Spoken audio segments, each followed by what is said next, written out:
ಬಿಜೆಪಿಯಲ್ಲಿ ಈಗ cross voting ಸಾಕಷ್ಟು ಚರ್ಚೆ ಆಗ್ತಿರುವಂತದ್ದು. ಯಾರು ಮಾಡಿದ್ದಾರೆ, ಯಾಕಾಗಿ ಮಾಡಿದ್ದಾರೆ, ನಿಜವಾಗ್ಲೂ ಕೂಡ ಪಕ್ಷ ವಿರೋಧಿ ಚಟುವಟಿಕೆಯಲ್ಲಿ ಭಾಗಿಯಾಗಿದ್ದಾರಾ, ಸಾಕಷ್ಟು ಚರ್ಚೆ ಆಗ್ತಿರುವಂತದ್ದು.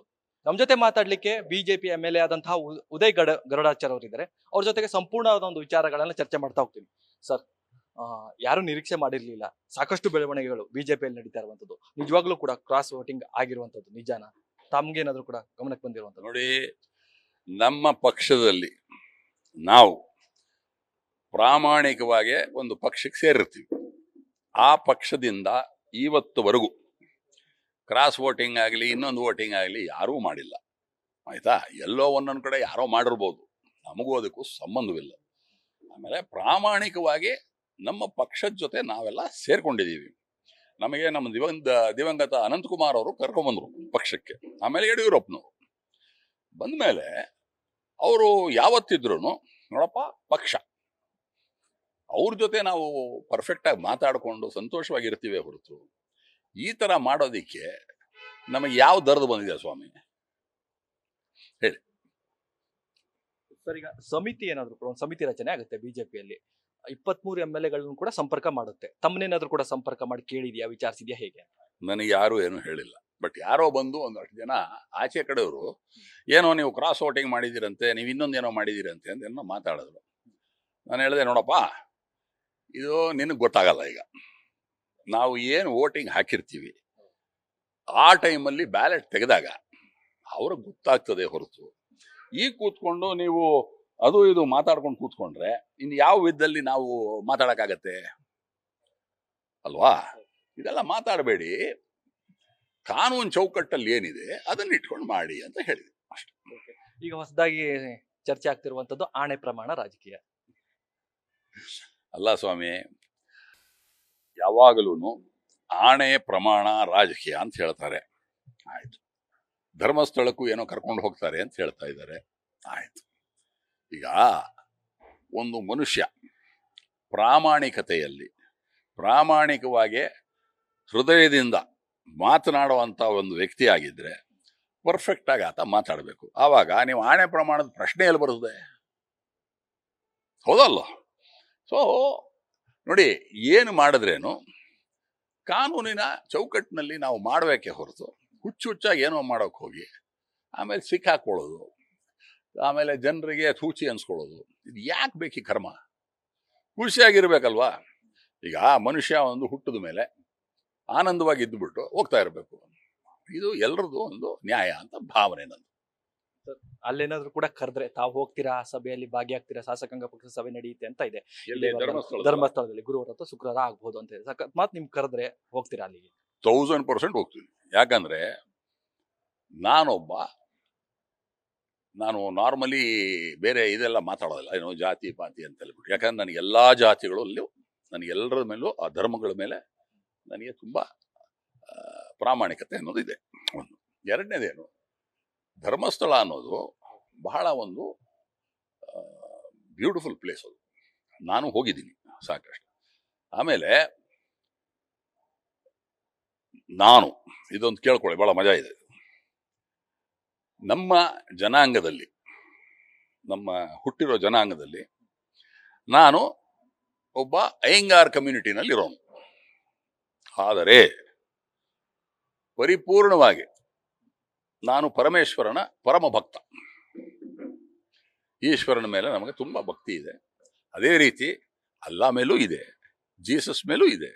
ಎಲ್ಲರೂ ದೇವರುಗಳೇನೆ. ಹಂಗಾಗಿ ಇದೆಲ್ಲ ನಾವು ಏನೇನೋ ಕೂತ್ಕೊಂಡು ಮಾತಾಡಿದ್ರೆ ನಮಗೊಂಥರ ಬೇಜಾರಾಗತ್ತೆ ಅಂತ ಭಾವನೆ. ಇಂತಹ ಪರಿಸ್ಥಿತಿಗೆ ತಂದವ್ರು ಯಾರು ಸರ್? ಈಗ 23 ಶಾಸಕರಲ್ಲೇನೇನೆ ಯಾರೋ ಒಬ್ರು ಕ್ರಾಸ್ ವೋಟಿಂಗ್ ಮಾಡಿರ್ತೀರಾ. ಇವತ್ತು ಆ ಅಡ್ಡ ಮತದಾನವೇ ಆಣೆ ಪ್ರಮಾಣಕ್ಕೆ ಅವಕಾಶವನ್ನ ಮಾಡಿಕೊಡ್ತಾ ಇದೆಯಾ, ಹೇಗೆ? ಅಲ್ಲ ಸರ್, ಈಗ ಯಾರು ಏನು ಮಾಡ್ತಾರೆ ಅಂತ ಹೇಳ್ಬಿಟ್ಟು ನಮ್ಗಳಿಗೆ ಹೆಂಗೆ ಗೊತ್ತಾಗತ್ತೆ? ಕರೆಕ್ಟ್ ಅಲ್ವಾ? ಈಗ ಅಡ್ಡ ಮತದಾನ ಇನ್ನೊಂದು ಮತದಾನ ಮಾಡೋಕ್ಕೆ ಅವರವರು ಇಷ್ಟಗಳು. ಈಗ ನನ್ನ ವಿಚಾರದಲ್ಲಿ ನನ್ನ ಬ್ಯಾಲೆಟ್ ಪೇಪರ್ ನೋಡಿದ್ಮೇಲೆ ಅಲ್ಲಿ ಏನಾನ ನಾನು ಹೆಚ್ಚು ಕಮ್ಮಿ ಮಾಡಿತ್ತು ಅಂದರೆ ಅದು ಡಿಸ್ಕಷನ್. ತಪ್ಪು ಅಂದರೆ ನೀವು ನಮ್ಮ ಪಕ್ಷದಿಂದ ನೀವು ತಪ್ಪು ಮಾಡಿದ್ದೀರಿ ಅಂತ ಹೇಳ್ಬೋದು. ಹೋಗಿ ನೋಡಲಿ ಅವರು. ಯಾರು ನೀವ್ ಹೇಳ್ತಿರೋದು ಬ್ಯಾಲೆಟ್ ಪೇಪರ್ನ ಮೊದಲು ಚೆಕ್ ಮಾಡಿ, ಆಮೇಲೆ ಬೇಕಾದ್ರೆ ಆಣೆ ಪ್ರಮಾಣ ಕಡೆ ಹೋಗಿ, ತಪ್ಪಿದ್ರೆ ಶಿಕ್ಷೆ ಕೊಡಿ ಅಂತ. ಅಲ್ಲ, ತಪ್ಪಿದ್ರೆ ಶಿಕ್ಷೆ ಕೊಡಿ. ಈಗ ಶಿಕ್ಷೆ ಅನ್ನೋದು ಏನು ಅರ್ಥ? ಹೃದಯದಿಂದ ತಪ್ಪು ಮಾಡಬೇಕು. ಈಗ ನಾವೇನು ಆ ಥರ ಮಾಡಿಲ್ವೇ? ನಾನು ಒಂದು ಶಿಸ್ತಿನ ಸಿಪಾಯಿ ನಮ್ಮ ವಿಧಾನಸಭಾ ಕ್ಷೇತ್ರಕ್ಕೆ. ಹಿಂಗಿದ್ದಾಗ ನಮ್ಮ ಪಾಡಿಗೆ ನಾವು ನಮ್ಮ ಕೆಲಸ ಮಾಡ್ಕೊಂಡು ಸಂತೋಷವಾಗಿರ್ತೀವಿ ಹೊರತು ಇದೆಲ್ಲ ನಾವು ಮಾಡೋಕ್ಕೆ ಹೋಗಲ್ಲ. ಆ್ಯಂಡ್ ಅಸಂಭವ ಮಾಡೋದಕ್ಕೆ ನಮ್ಗೆ ಇಷ್ಟನೂ ಇಲ್ಲ. ಸರ್, ಈ ತರ ಘಟನೆಗಳಾದಾಗ, ಕ್ರಾಸ್ ವೋಟಿಂಗ್ ಅದೇ ಮತದಾನ ಆದಾಗ ತಮ್ಗಳ ಹೆಸರು ಕೂಡ ಕೇಳಿ ಬಂತು, ಅವತ್ತೇ ಚರ್ಚೆ ಆಗಿದೆ. ಇದನ್ನೆಲ್ಲ ಗಮನಿಸಿದಾಗ ತಮ್ಗೆ ಏನ್ ಅನ್ಸುತ್ತೆ? ನಿಜವಾಗ್ಲೂ ಕೂಡ ತಾವು ಮಾಡಿದೀವಿ, ಅಥವಾ ಈ ತರದೊಂದು ಮಾಡದೆ ನಮ್ಮ ಮೇಲೆ ಅನುಮಾನ ಕಾಡ್ತಾ ಇದೆಯಲ್ಲ, ಅಥವಾ ಅನುಮಾನ ಮಾಡ್ತಾ ಇದೆಯಲ್ಲ, ಅಥವಾ ಅನುಮಾನ ಮೂಡ್ತಾ ಇದೆಯಲ್ಲ ಅಂತ ಅನಿಸ್ತಾ ಇದೆಯಾ? ಹೇಗೆ? ಈಗ ಅನುಮಾನಂ ಪೆದ್ದ ರೋಗಂ ಅಂತ ಹೇಳ್ತಾರೆ. ಈಗ ನಿಮಗೊಂದು ಹೇಳ್ತೀನಿ ಕೇಳಿ. ಈಗ ನನ್ನ ಪ್ರಾಮಾಣಿಕತೆಯಲ್ಲಿ ಇದುವರೆಗೂ ಎಲ್ರಿಗೂ ಗೊತ್ತಿದೆ ವಿಷಯ. ಪ್ರಾಮಾಣಿಕವಾಗಿ ನಾನು ಕೆಲಸ ಮಾಡ್ತೀನಿ, ಪ್ರಾಮಾಣಿಕವಾಗಿ ಏನಿದೆ ಪಕ್ಷದ ಜೊತೆ ನಾನು ಇರೋನು. ಈಗ ಕೂತ್ಕೊಂಡು ಬಂದು ಸುಮ್ಮನೆ ಏನೇನೋ ಹೇಳ್ಕೊಂಡು ಕೂತ್ಕೊಂತು ಅಂದರೆ ಅದು ಹುಚ್ಚತನ. ಅದು ಆಯ್ತಾ? ಗೊತ್ತಿಲ್ಲದೆ ಏನೋ ಮಾತಾಡ್ಕೊಂಡು ಕೂತ್ಕೊಂಡ್ರೆ ವಾಟ್ ಇಸ್ ದ ಯೂಸ್? ಹೀಗೆಲ್ಲ ಮಾಡಬಾರ್ದು. ಸುಮ್ಮನೆ ನೋಡಿ, ಇಶ್ಯೂಸು ಬೇಡದೇ ಇರೋ ಇಶ್ಯೂಗಳನ್ನೆಲ್ಲ ತಗೊಂಬಂದು, ಆಮೇಲೆ ಅನ್ವಾಂಟೆಡ್ ಇಶ್ಯೂಸ್ ಇದೆಲ್ಲ ಮಾಡಿರೋದೇ ಇಲ್ಲ ಅಂಥವ್ರಿಗೆ ತಗೊಂಬಂದು ಪ್ರಾಣ ತಿನ್ಕೊಂಡು ಹಿಂಗೆ ಮಾಡಿದ್ರಿ ಹಂಗೆ ಮಾಡಿದ್ರಿ ಅಂತ ಸುಮ್ಮನೆ ಊಹೆಗಳು ಮಾಡ್ಕೊಂಡು ಕೂತ್ಕೊಂಡ್ರೆ ಪ್ರಯೋಜನ ಏನು? ಇದೆಲ್ಲ ಮಾಡೋಕ್ಕಾಗ್ತದ? ಸರ್, ಇನ್ನೊಂದು ಚರ್ಚೆ ಆಗ್ತಿದೆ, ಗಮನಿಸ್ಬೇಕು ಅಂತೀರಾ? DK ಅವರ ಹತ್ರ ಅಂದ್ರೆ ಜಾಸ್ತಿ ಸಂಪರ್ಕ, ರಾಜಕೀಯವಾಗಿರ್ಬೋದು, ಒಂದಷ್ಟು ಜಾಸ್ತಿ ಸಂಪರ್ಕ ಇರುವಂತಹ ನಾಯಕರೇ ಈ ರೀತಿಯಾದಂತಹ ಕ್ರಾಸ್ ವೋಟಿಂಗ್ ಮಾಡಿದ್ದಾರೆ. ನೀವು ಜಾಸ್ತಿ ಒಂದಷ್ಟು ಅವ್ರ ಮನೆಗೆ ಹೋಗಿರೋದಿರ್ಬೋದು, ಅವ್ರ ಜೊತೆಗೆ ಸಂಪರ್ಕದಲ್ಲಿ ಇದ್ದೀರಿ ಅಂತ. ಒಂದು ಮಾತ್ರ ತಿಳ್ಕೊಳ್ಳಿ ನೋಡಿ, ನನಗೆ ಎಲ್ಲಾ ಜನರು, ಎಲ್ಲ ಪಕ್ಷದವರು ನಮ್ಮ ಸ್ನೇಹಿತರು. ಆಯ್ತಾ? DK ಶಿವಕುಮಾರ್ ಇರೋರು ನನಗೆ ಇವತ್ತಿಂದಲ್ಲ, ಒಂದು 20-25 ವರ್ಷದ ಸ್ನೇಹಿತರು. ಅವರು ಇವಾಗ ಚೀಫ್ ಮಿನಿಸ್ಟರ್ ಆದಾಗ ನನಗೆ ಬಹಳ ಸಂತೋಷ ಆಯಿತು.